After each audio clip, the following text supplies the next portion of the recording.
Buen día. Hoy estaremos conversando con Alejandro Manrique, psicólogo graduado de la Universidad Católica, sobre los trastornos de la personalidad. Con él abordaremos temas como el qué es un trastorno de la personalidad, cuáles son las causas de estos trastornos y cuáles son los más frecuentes, alguna experiencia que tenga Alejandro con alguna persona que padezca este tipo de trastornos y finalmente nos dará algunas estrategias que podemos usar en intervenciones reales con personas que estén padeciendo este tipo de trastorno. Sin más preámbulo, démosle paso a la entrevista. Hola, mucho gusto. Soy Estefanía Román Manrique, enfermería cuarto semestre, psicología. Y el día de hoy vamos a hacerle una entrevista al señor Alejandro Manrique, que también es psicólogo de la Universidad Católica. Un gusto, Alejandro. Buenas ¿Cómo noches, estás? Estefan. ¿Cómo te ha ido? Un placer estar acá acompañándote en esta entrevista. Bueno, entonces me gustaría que te presentaras. ¿Hace cuánto eres psicólogo? Bueno, yo soy psicólogo ya hace 5 años que me gradué y estudié en la Universidad Católica de Colombia y pues bueno, pues estoy acá para poder aclarar tus dudas de los trastornos de personalidad. Muchísimas gracias por la entrevista, un placer siempre y un gusto enorme. Entonces, para iniciar, ¿qué es un trastorno de la personalidad?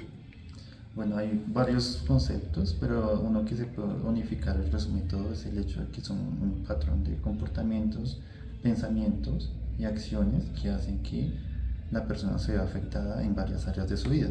En psicología se llaman áreas de ajuste, que son la familiar, la económica, la sexual, la social. ¿Sí? Si ya se ve afectada en varios de esos términos, ya se puede considerar un trastorno. Va acompañado de ciertos criterios y evaluaciones para poder considerar que una persona está diagnosticada con un trastorno mental. Ah, ok. Entonces, podría decirse que una persona puede que de algún momento a otro tenga actitudes irracionales y se puede considerar un trastorno de personalidad. No necesariamente, porque es que tú tienes que cumplir con ciertos criterios para que, digamos que puede ser un ataque, un brote psicótico, Ok. pero en sí no haya sido un trastorno, porque no le haya afectado a todas esas áreas que te digo. Ok. ¿Sí? Puede ser un síntoma o una reacción, pero entonces también tiene que ver mucho con el tiempo, duración y tiempo de las conductas que no son adaptativas. Es decir, culturalmente nosotros tenemos ciertas conductas que son consideradas normales culturalmente, pero si alguien se sale de esa normalidad ya podemos llegar a tratar De hablar de un trastorno. Exactamente. Ok. Ujú. Entonces, ¿cuáles podrían ser las causas principales de que una persona llegue a tener un trastorno? No hay como tal una causa específica. Hay varios estudios, ya depende si hay predisposición genética o del ambiente, que provocan que la persona pueda llegar a generar un tipo de trastorno. ¿Y cuáles son los trastornos más frecuentes que tú puedes decir que acá, digamos, en Colombia, a nivel distrital? Bueno, según las estadísticas, lo que alcancé pues, a leer, acá en Colombia y en Latinoamérica la que más afección ha presentado, la que más estadísticas o bueno, casos se han visto en Latinoamérica y en Colombia también, son los casos de depresión y suicidio. Según lo que estaba leyendo, eran como cerca de 100.000 casos anuales de depresión y suicidio Sí, que se han reportado. eso es verdad. Entonces, hay varios factores, ¿no?, que influyen a esa causa de la depresión. Sí, no, son varios factores, como te digo, hay una exposición genética, tu ambiente y pues más que todo yo soy partidario que el ambiente juega un papel muy importante. Las cosas que tú hayas vivido, lo que hayas aprendido, el aprendizaje tiene mucho que ver en la manera en la que tú te relacionas y actúas frente a las situaciones. Digamos, si tú no aprendiste ciertas maneras de afrontar las situaciones, no tienes herramientas para afrontar situaciones difíciles, más probable es que puedas recaer en alguna depresión. Más que todo también la otra afección, bueno, trastorno que se ha visto mucho es la adicción y consumo de sustancias. Ok. Van de la mano, que es otra cosa que se llama comorbilidad, que tú puedes tener dos trastornos al tiempo. Y lo que toca aprender a diferenciar. Tenaz, ¿no? Ese es un problema difícil de tratar. Sí.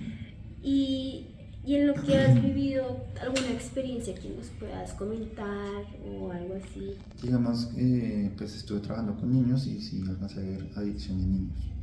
que empezaron a consumir desde los 6 años. Chiquitos. Ujú. Madre, sí. Más que todo por una situación ambiental. Y era a raíz de que otros niños pues los iniciaban y pues la mamá no podía estar pendiente porque la mamá era mamá cabeza de hogar. Claro. Entonces no había cuidado parental. Y, bueno, y muchos otros factores porque por lo general pues los abandonan.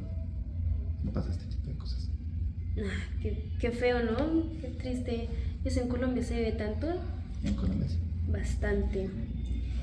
Y para terminar, bueno, una estrategia que pueda uno, por ejemplo, a una persona con depresión y le dé un ataque depresivo, que ya tenga la conducta o ideación suicida, ¿qué puede uno como persona hacer? Bueno, en este caso ya depende si es tu primera vez que recibes algún tipo de situación así en tu vida. Bueno, es la primera vez que te pasa, busca la ayuda profesional.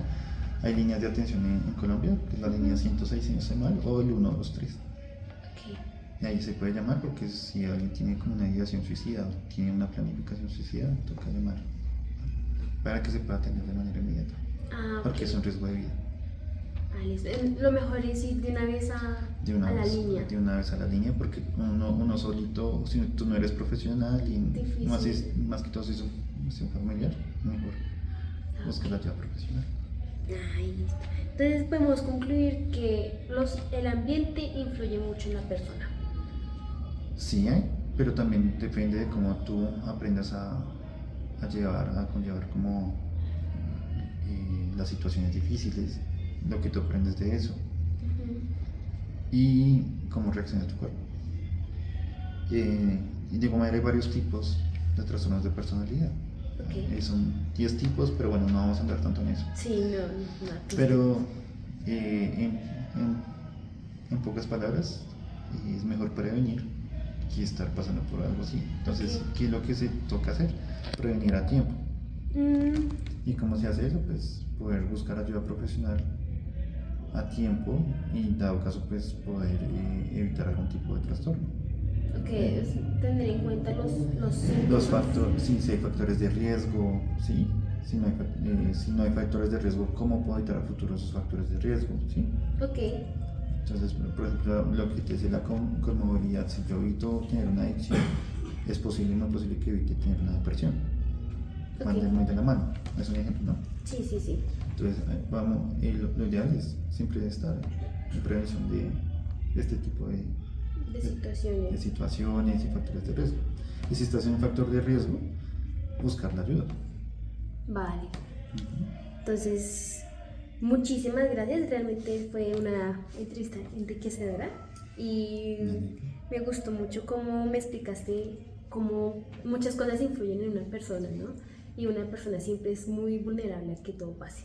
Exactamente, y no hay que juzgar, ni hay que etiquetar a las personas. Ni hay prejuicios. Ni hay prejuicios, porque hay personas que son tan funcionales que tú no sabes si tienen un trastorno o no. Eso es verdad. Bueno, Alejandro, muchísimas gracias por participar. Un gusto tenerte aquí conmigo. Me encantó y espero que en un futuro nos sigamos bien. ¿Listo? Claro que sí. Gracias. Muchas gracias por ver el video. Fue un placer.